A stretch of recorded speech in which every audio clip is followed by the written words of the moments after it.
ለምንድን ነው ጸሎት የማያደርገው ወደ እግዚአብሔር ትላላችሁ? ለካ የፀጉሩ ባለቤት ሌላ ስለሆነ ነው። እና ጸሎቱ የማያደርገው እዚህ ላይ የተቀመጠው ነገር እየወሰደባችሁ ነው ብሎ ትንሽ ፈገግ ያደረጉ ሰዎች አሉ።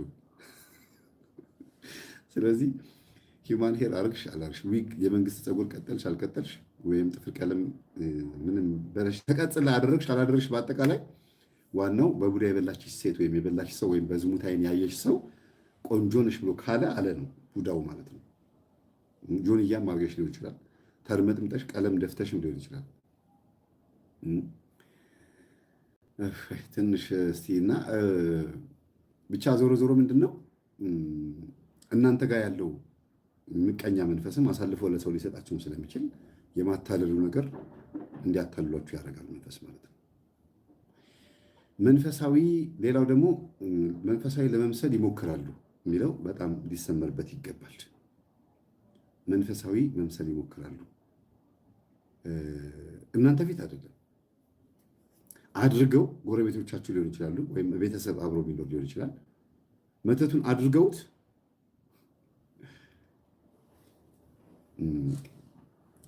ነጠላ ለብሰው አምሮባቸው ምናምን ሄደው ሲያስቀድሱ ምናምን አጠገባቸው ይመጡና አቤት ጌታዬ ኢየሱስ ክርስቶስ መድኃኔዓለም ቅዱስ ገብርኤል አባቴ ምናምን እስቲ ማረኝ ምናምን እንደዚህ ጮክ ብሎ እንደ ፈሪሳዊ ማለት ነው።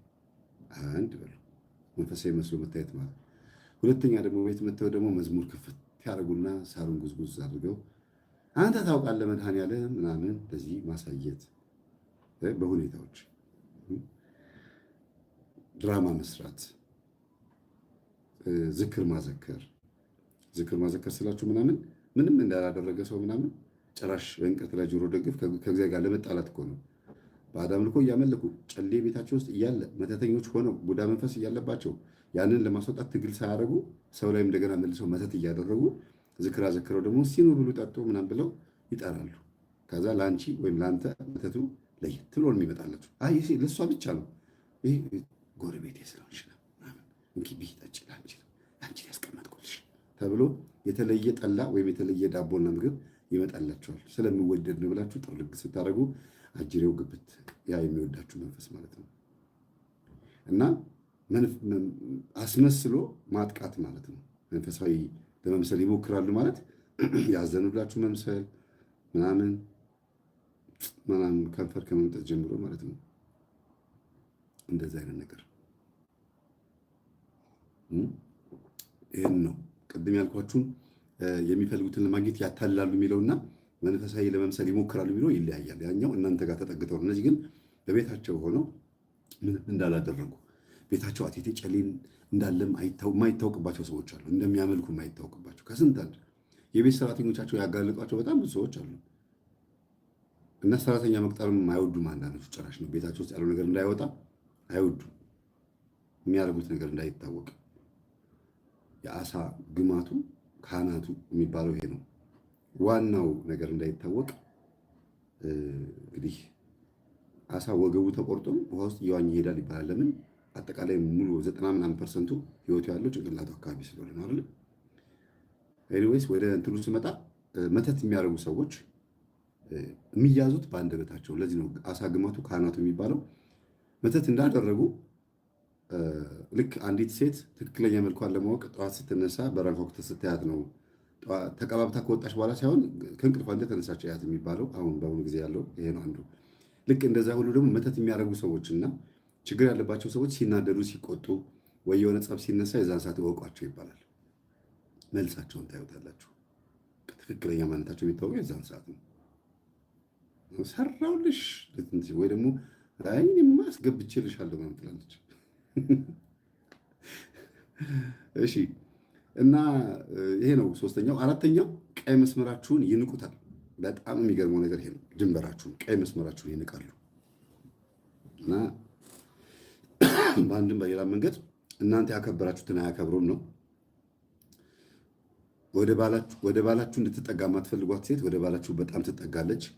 ለባላችሁ የእናንተን ሚስጥር ሐሜት ምናምን ትናገራለች። ለሚስታችሁም እንደዚሁ ለሚስታችሁም ደግሞ ትናገራለች ወይም ይናገራል። ወይም ደግሞ ልጆቻችሁ ማወቅ የማይገባቸውን ነገር፣ ቤት ውስጥ ሊወራ የማይገባውን ነገር መጥተው የማውራት ከጉርብትና ወደ ቤት ውጭም ላይ ከሆነ እንደዚሁ ክብረ ነክ የሆኑ ነገሮችን፣ ብሔርተኝነትን፣ ዘረኝነት፣ እናንተ የማትወዱትን ነገር ቀይ መስመራችሁን ይጥሳሉ።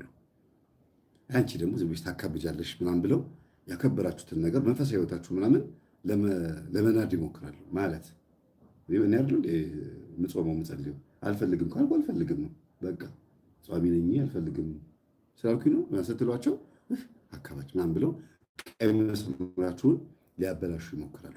የምታወሩት ውሸት እንደሆነ የምትናገሩት አጥጋቢ እንደማይሆን እንግዳ ፊት፣ ዘመድ ፊት፣ ጓደኛ ፊት ወይም ስብሰባ ላይ ምናምን የእናንተ ነገር ማጣጣል፣ ሐሜት፣ በጎን የእናንተን ክብር ሊያጎድል የሚችል የእናንተን ገበና ማውጣት፣ የእናንተን ትምህርት፣ የእናንተን የሆነው ነገር በአጠቃላይ በቤት ውስጥ ያላችሁን ጥሩ ነገር በጎረቤትም እንዲሰማ አድርጎ የእናንተን ነገር ማዋረድ፣ ቀይ መስመራችሁን መጣስ ይጀምራሉ። እነዛ ሰዎች መተት አድራጊ ወጥረው የያዟችሁ ከሆነ ወይ የእነሱ መተት ወይ ደግሞ የቡዳ መንፈሳቸው እንግዲህ ያሳለፉት ህይወት ብዙ ህይወት ስላለ ከአጋንንት ጋር ተጣምረው በጣም የሚገርም ህይወት ስለኖሩ ከሰይጣን ጋር ይተባበራቸዋል።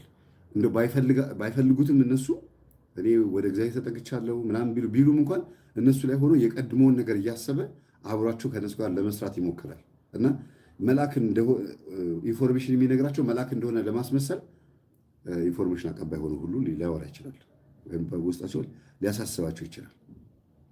የእግዚአብሔር መልአክ እኔ እኮ ይጠቁመኛል ያሳየኛል እኮ የኔ ጌታ ይላሉ። ቲክቶክ ላይ ያላያችሁም አንዳንድ ሴቶች ወይም አንዳንድ ሰዎች ልጠንቁልላችሁ ልወቅላችሁ ምናምን ብለው ይሄን እኮ እግዚአብሔር የሰጠኝ ጥበብ ባለፈው ያቀረብኳት ላይቭ ላይ ያለችው ልጅ ማለት ነው።